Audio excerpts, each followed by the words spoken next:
What are the allegations in the case, and who are the key players involved? So in the Oklahoma litigation, the key players from the plaintiff's side are the Attorney General from the state of Oklahoma, who then hired some private lawyers to bring in their resources, not only economic resources, but trial lawyer resources on behalf of the state. And on the defendant's side, the last remaining defendant that went to trial was Johnson & Johnson. The two other defendants who had been involved in the litigation, both Purdue and Teva, had both settled before trial. And what was the outcome of this case? So the outcome of the trial was it was a bench trial, which is fairly unique for something like that. It was tried over the course of about 6 weeks in state court in Oklahoma, and the judge ended up writing a ruling finding that that Johnson & Johnson was indeed responsible for the opioid epidemic in Oklahoma, and found that they were responsible financially for approximately $572 million, if memory serves me correct, in damages payable to the state for the state to be able to create programs to abate the opioid epidemic that existed in the state. And what are the next steps? Why are people still unsettled and unhappy about the outcomes of this trial? Well, the decision by the judge actually was a bit of a split the baby type situation where the plaintiffs are unhappy and the defendants are unhappy. Obviously, Johnson & Johnson has contended all along and continue to contend that they simply aren't responsible for the crisis, for the epidemic, for people being addicted. It's not their responsibility. They really try to lay a lot of the responsibility at the feet of the physicians that were prescribing.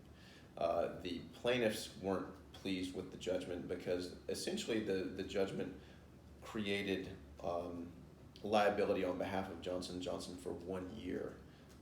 1 year worth of programs to help with the abatement program. The plaintiffs had contended that this was going to be a multi-year, 5, 10, 15-year program. And the judge only issued an order that accounted for 1 year. And so it's unclear as to whether they're going to be responsible for that amount year after year, or whether the judge was only going to give them 1 year. So there's a lack of clarity that the plaintiffs are going to try to figure out on appeal. So Johnson & Johnson is going to appeal?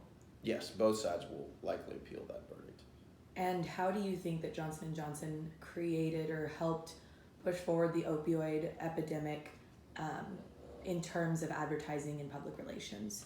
Well, they were held jointly responsible with two other groups, Purdue Pharmaceuticals and Teva Pharmaceuticals. Purdue Pharmaceuticals was really the one that drove the improper advertising, PR, marketing aspect of the crisis. They were the ones that took drugs that had been created by all three of the defendants, J&J, Purdue, and Teva, and started marketing those outside of what they were intended for.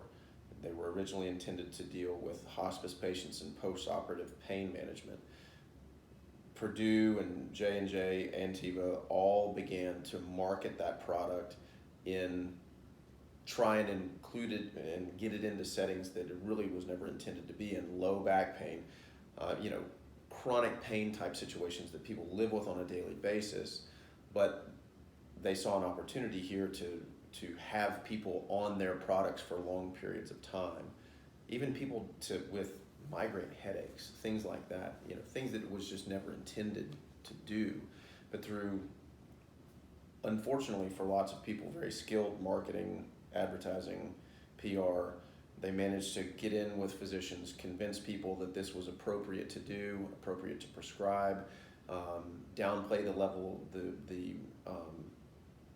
what was known about the addictive nature of the substances, present very one-sided information with respect to the efficacy with some of these problems that they were trying to prescribe for, have their products prescribed for.